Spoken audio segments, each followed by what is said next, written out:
First of all, I want to say that we are at the greatest generation of humanity ever, and black folks is in the running.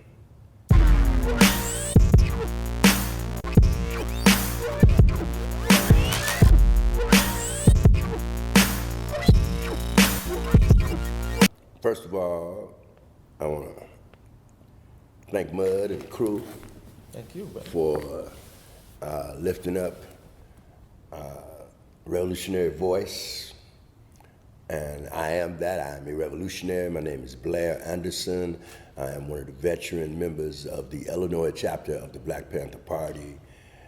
I am a protege and student and comrade to Fred Hampton, who was our deputy chairman. He was murdered in 1969. I was one of the people involved. I was one of the people assaulted that night, shot that night. I am unequivocally a revolutionary. That does not mean what is commonly thought that it means. It means that I stand for justice for all people. I stand for justice on Mother Earth for all people. So Mother Earth first, because all exploitation, especially the exploitation of our people, right, is relative to the mineral resources and the exploitation of Mother Earth. So the call of solidarity and just dealing with the recent passing of the brother John Sinclair, who was, for a lot of people who don't know, who've never heard of the White Panthers, I mean, this is really this is a shocker to me, but for people who don't know or really don't understand that black people weren't the only ones fighting. Exactly. For black people or for people, period. There was a white counterpart. There was a European aspect. There was, man, I mean, everybody was fighting. From what I'm hearing, the 60s, it was rough. Like, most of the celebrities was dying. You had politicians. You had the little guys speaking to the, what was it, the 27 Club and all of that. So, you know, just from the blood, the murder, just all of that.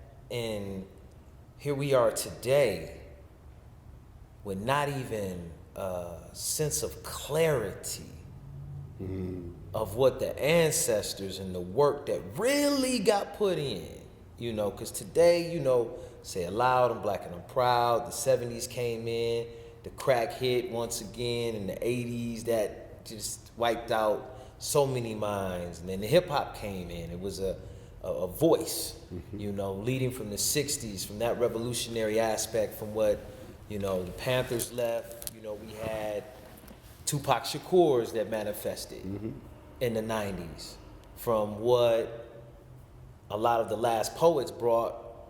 You had a whole nother birthing of MCing and rhyming over beats and the style, the clarity of communicating this revolutionary message from a younger brother. Me just being, I didn't get here till 77. So that's around the time where the MCs finally got with the DJs and the B-boys in the Bronx. From that, but by the time I grabbed the mic, you know, it was One for All, it was Brand Nubian, you know, we had, X-Clan and, you know, that. And from my point of view, I never thought that our society or that our culture could get this bad or get to this level of filth and decadence. And that's just a 30-year span. Yeah. Now, from a 50-year span or a 40-year span, your take, you being there that night, seeing your brothers shot, your brothers, you know, this, that, the trauma, everything that goes with that. Where do you see us, or how do you see us getting even on track to get out of the madness, if you will? So that's a significant and controversial, brings up a significant and controversial part. of my analysis as well as my faith system. First of all, I want to say that we are at the greatest generation of humanity ever, and black folks is in the running. You know, when we look at the history of North America, we're often, reminded of the atrocities. That's what's flaunted. We hear very little of our victories, and so I want to point to just some numerical, evidenceable victories. 161 years ago, my great-grandfather, died for the Emancipation Proclamation. When I was born, 90-something years, I think, or something like that, after that, nearly a century, maybe a few years, my bloodline was, on my grandfather's side, was him. All the other men were gone. Wow. And this was a common experience. So, at the Emancipation Proclamation, the first census where Africans were counted as human beings and as citizens of the United States, there was approximately 3,750,000, something in that area, Africans counted. Wow. Another couple 100,000 commonly added in the diaspora of North America, freeing themselves from slavery, and from slavery with indigenous tribes, because there was huge slavery within Mexican tribes, and all of that. Correct. We can reach a number of 4,161 years ago. Now we are 47 million. Our problems are larger. Our numbers are larger.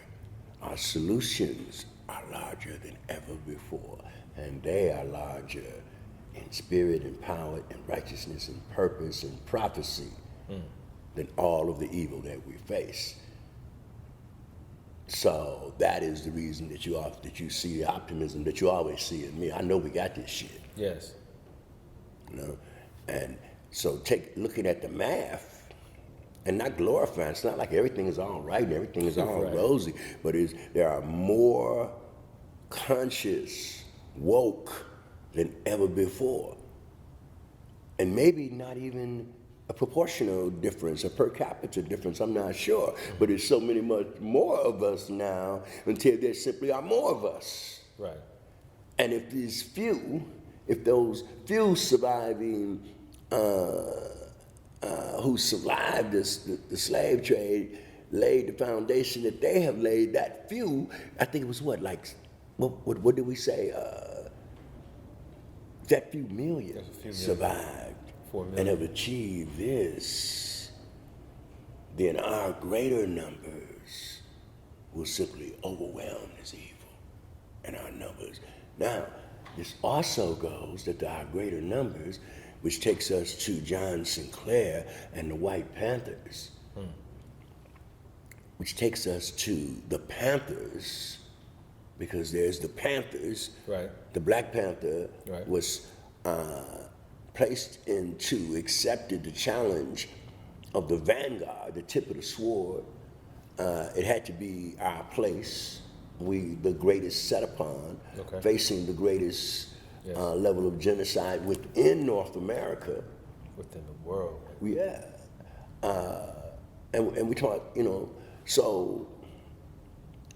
but the Panthera, which is this primal gene that goes into the leopard, the lion, mountain lions of various different species, pumas and others, are truly representative of the choice of panther. But as a Black Panther, we were not about to emphasize a whole bunch of mythological stuff, Right. right? Even though we were aware this is Even all though part of the it conversation. existed, yes. Yeah, because, now I wasn't in that conversation, please don't. This was Huey and Stokely and all of them, and the boys down in Louisiana and all them, the big homies. Gotcha. But I know that these conversations all took place, and that so the Panther and the distinction of the Black Panther, the White Panther, the fact that we have Indian Panthers, that we had Panthers in Hawaii,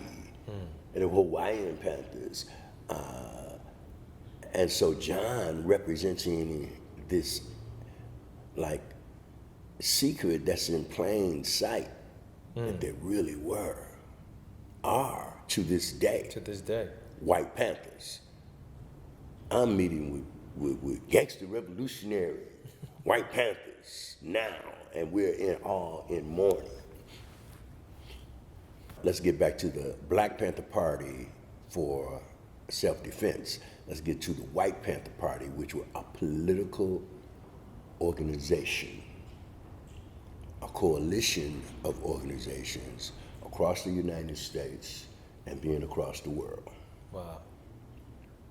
I just wanted to step away from the mythology part, which is, and not just but the geno part, because this is all stuff that's important to our children, because they've gotten the message of the Panther and Marvel, which leans into the science, right, which would have you think that it's a joke and not the truth.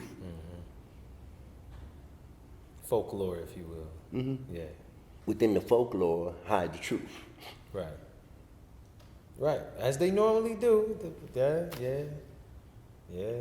we gotta snap out of that though. That's serious. Take the power back, like the last time we said.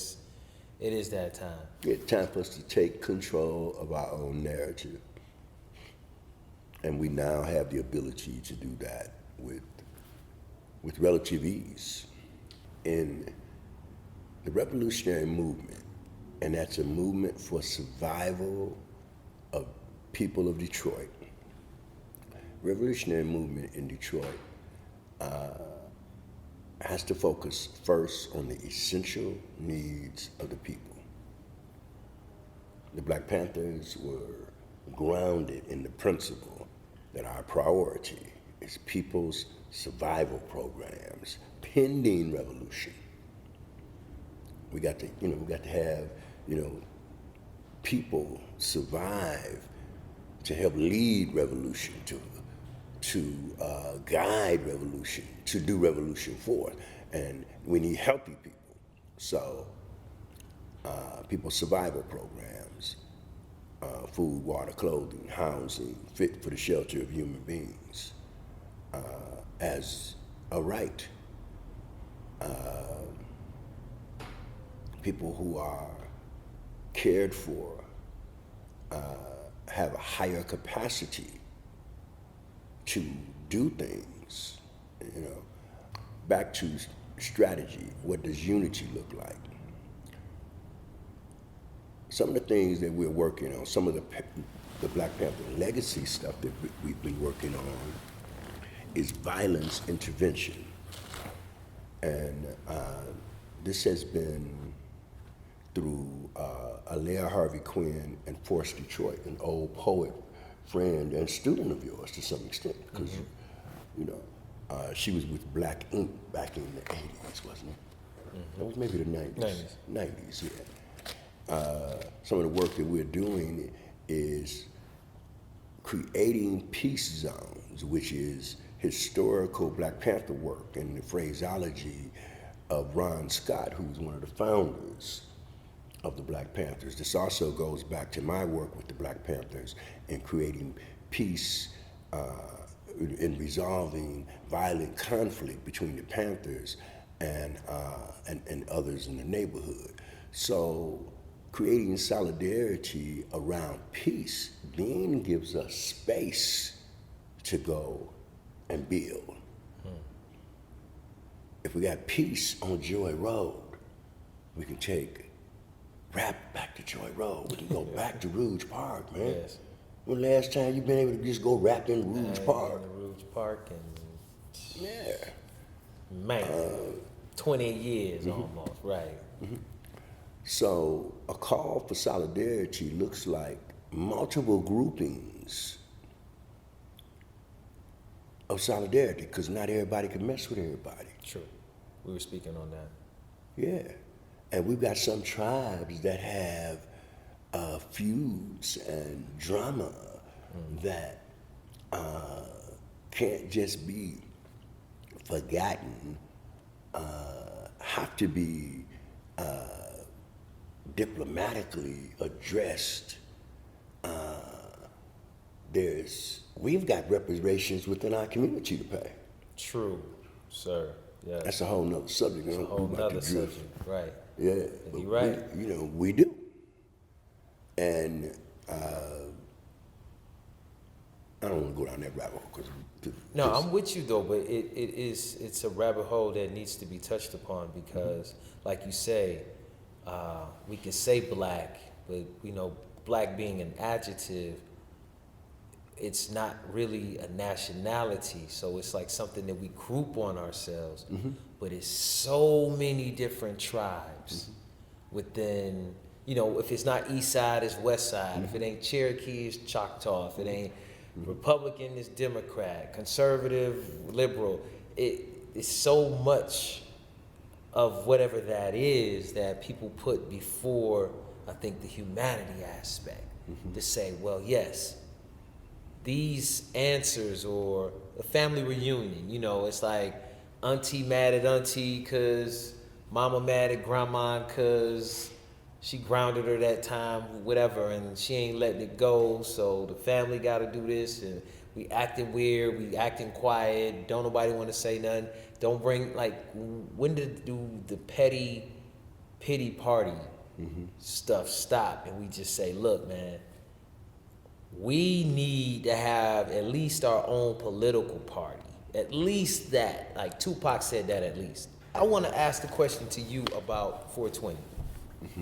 The breakdown of 420, John Sinclair being a special, the, what we want to call it, the juxtaposition, the coming together, the family reunion. What does this look like? What do we need, brother? Yeah. First of all, I want to lift up John Sinclair, and we are stand in mourning. Black Panthers from around the country stand in mourning with the Sinclair family and with all of his close comrades and friends. What we have been talking about, what we can do with this moment, and that is to illustrate that the revolution is a revolution for all poor and oppressed people. We want to lift up the work of John Sinclair in the decriminalization of marijuana, his revolutionary stances that guided many of our great white allies and their students, his poetry and his artistry, and that he married and had children with two different women of color, and they share his legacy now. They hold his legacy, the legacy of the man who, the Panther, who was authorized, who was sanctioned and backed and stood side to side with the Black Panthers. He went to prison. He was beat up, arrested, harassed. He never stopped helping, and we've heard all types of evidences of this, and there's just so much. The call to unity comes through the Detroit Black Panther Historical Project. Okay. And our drive to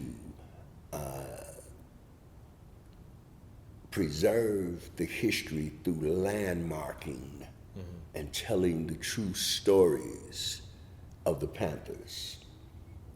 Yes, so brother, where does this event take place? Where will it be at? So this event will be at 19730 Ralston, Detroit. It will be a full concert.